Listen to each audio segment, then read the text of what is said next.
Hi everybody, Don Giannatti, lighting-essentials.com, project52prosystem.com. It's been a while since I made a video. I've been so busy. You don't care about that, but it's true. I have been, and I apologize because I'd like to keep making these videos so y'all stick around. I think when I disappear, and people disappear too, so. But I want to talk a little bit about execution. Spending some time with a photographer friend of mine a couple weeks ago, and he was talking about this really big cool project that he wanted to do, and he's all excited about it, except that he told me about that project about 3 months earlier. He was excited about it then. I started to think, what's stopping him from doing it? It's not a project that's going to cost a ton of money. It's not a project that's going to cost him a ton of time, but there's definitely some planning to be involved. And I thought, what's stopping him? You know, we all have shit that stops us. Everybody has stuff that stops us, just stops us cold. Maybe it's fear. Maybe it's expectations. Maybe it's spouse. Maybe it's money or time or the knowledge we don't have the right camera. I'm sorry about that. No, that's bullshit. Y'all have the right camera. Even if you just got one of I just do iPhones. And I should say, you know, this guy is like, oh, you're gonna do vlogs now. Vlogs, you gotta get a Panasonic blah. You gotta get this, and you gotta, like, dude, I'm not making a movie. I'm just talking into my iPhone here. Start making a movie, then I'll start thinking about, oh my God, I'm making a movie. I better put advertising on my YouTube videos. That ain't happening either. So, nope. Not doing it. I'm just here to tell you about stuff. So back to the stuff. What scares us? What stops us cold? I know what stops me. I know what I get hung up on. And I fight with it all the damn time.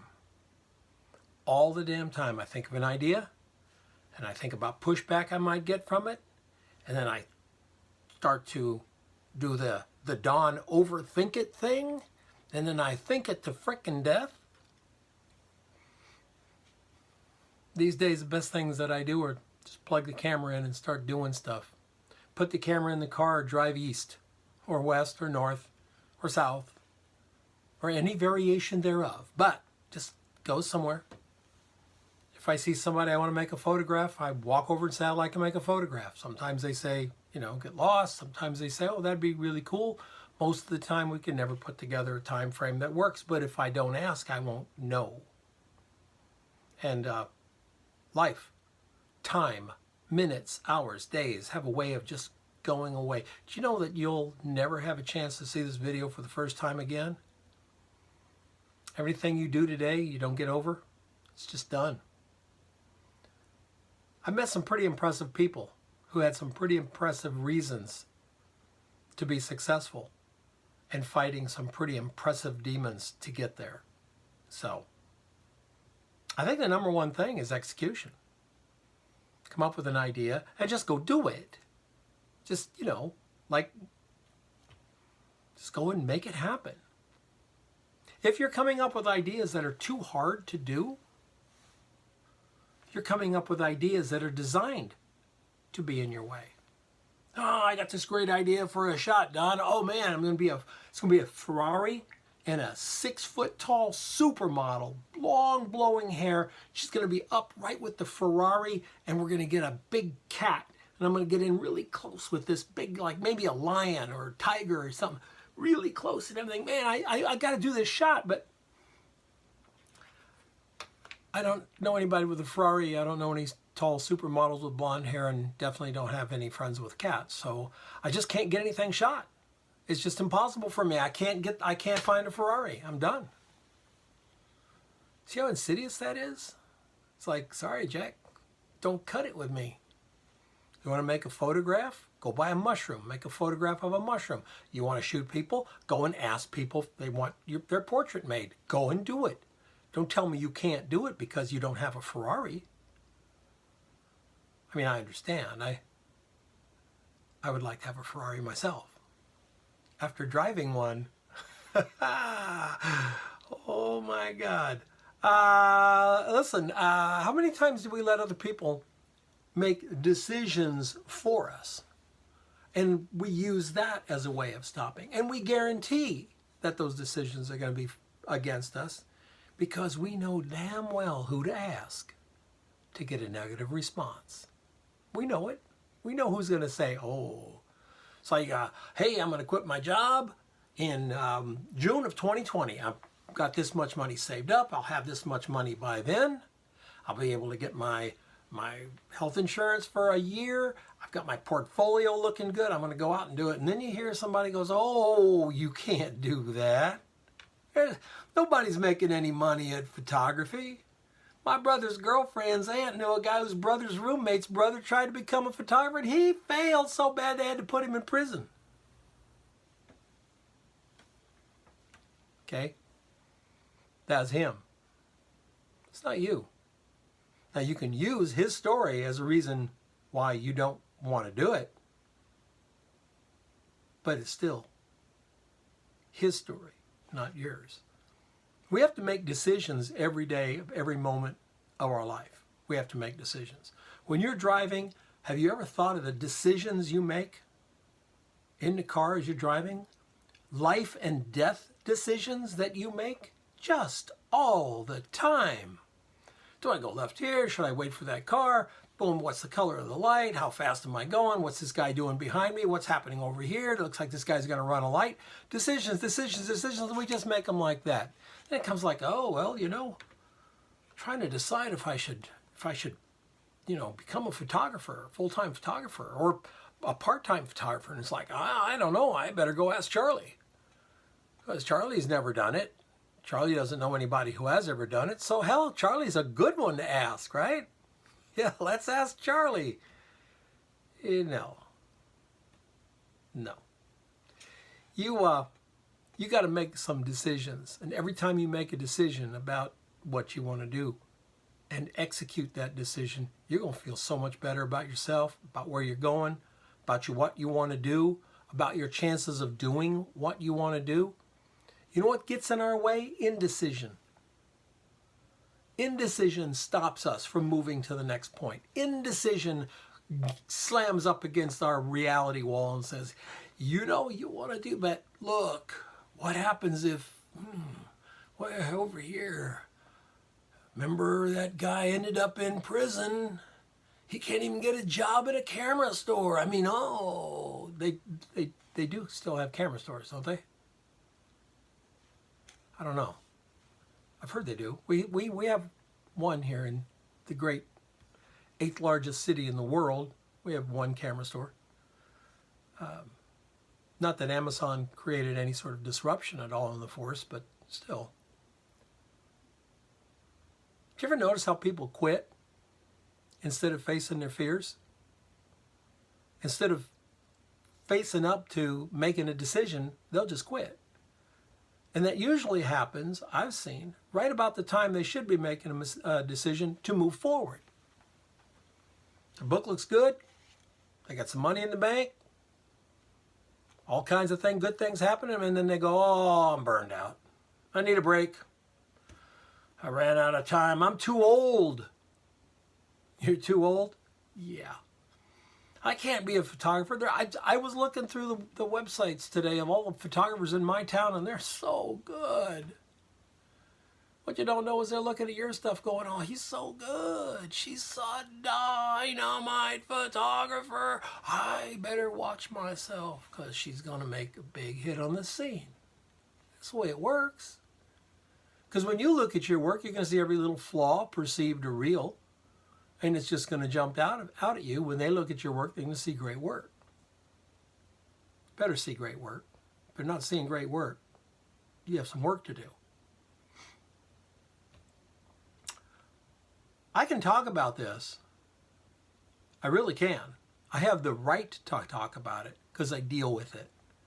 I deal with imposter syndrome. I deal with negativity. I deal with some anger in the industry. I really don't suffer fools well. I don't. I wish I did. Wish I could handle really foolish people better, but it just pisses me off. bad information, wrong information, information designed to hurt you as photographers really bothers me. It bothers me. Some people tell me it bothers me more than it should, but it still really bothers me. I love photography. I love photographers.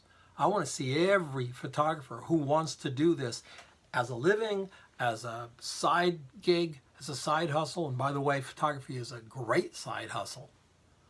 I want everybody to succeed. The more succession there is that what the word is? More people succeed, the more other people can succeed.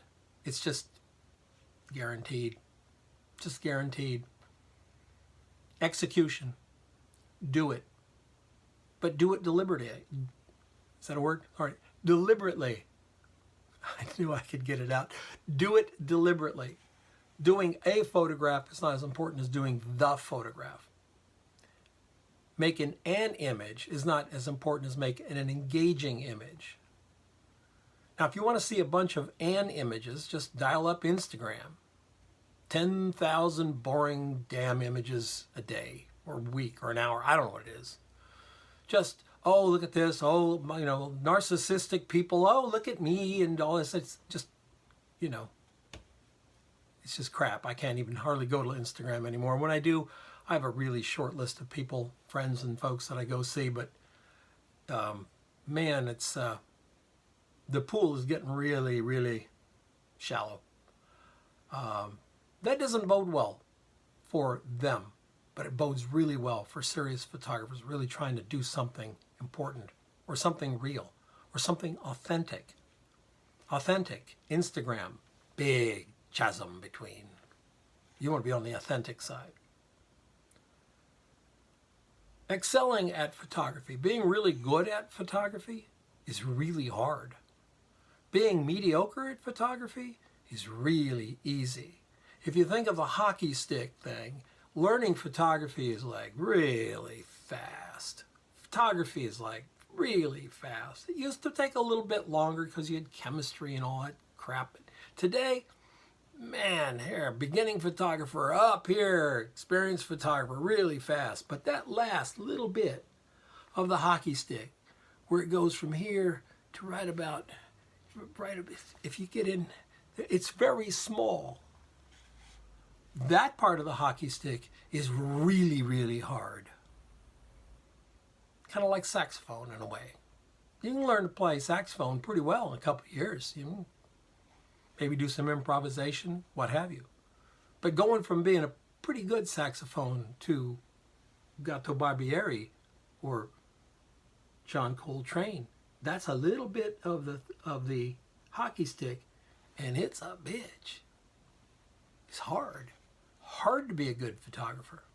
Things will come in front of you to stop you and slow you down. But I'll tell you what you do, just like John Coltrane did. He executed. He practiced. He played all the time, every day. He was engaged with his instrument, engaged with his audience, engaged with music. Are you engaged with your photography? Or is it something you haphazardly do? Or, in the case of my friend, who I had a long talk with, is it just something you love to talk about, but never actually do? Something to think about. Anyway, I try to figure out how to do these YouTubes. I don't want to be the guy that comes on and goes, you know what you all ought to do? It'd be the scold, I know everything there is about. I don't know anything. I know what I know. I know what works for me. I know what works for some other people. But hey, listen, I'm really excited to say Project 52 filled up before I even had a chance to advertise it to the public. Filled up. Got my 20 people, right from people who had filled out the form and said, Don, keep me interested. Keep me up to date on Project 52. So it's full. So we don't open enrollment again until March. That's pretty exciting for me. It's really, really a great class. It's the only way. That's not what I'm saying. What I'm saying, it's the most unique way of teaching photography, commercial photography online. You won't find anything else like it. Project52prosystem.com. And if you're interested in talking to me about one-on-one consulting, which is very effective, I've got people you can talk to. They'll tell you what I do for them. Check my website out, dongiannetti.com. You might find something there. One thing that I do about 4 or 5 of a year is I do a road trip consultancy. It's we go on a road trip. You fly to Phoenix, we jump in my car, and we go somewhere. Colorado, the Sierras, California, in the wintertime, Death Valley, and we shoot. And we talk about your business, and we formulate plans, executionable plans, and we get you going right there. It's generally 5 days, sometimes 5 nights, sometimes 4 nights, depending on how far we go. And it's quite affordable. And when you're done, you have an absolute working operational plan, portfolio's in good shape, and then I continue to work with you for another 90 days to make sure you're all ready to go. Check it out. If you're interested in that, let me know. I'll let you know what it costs. It's very reasonable, and we wrap everything into one thing. So execute. Stop talking about it. Hey, I should stop talking about it. I'm at like 16 minutes. What the hell? I'll see you guys next time.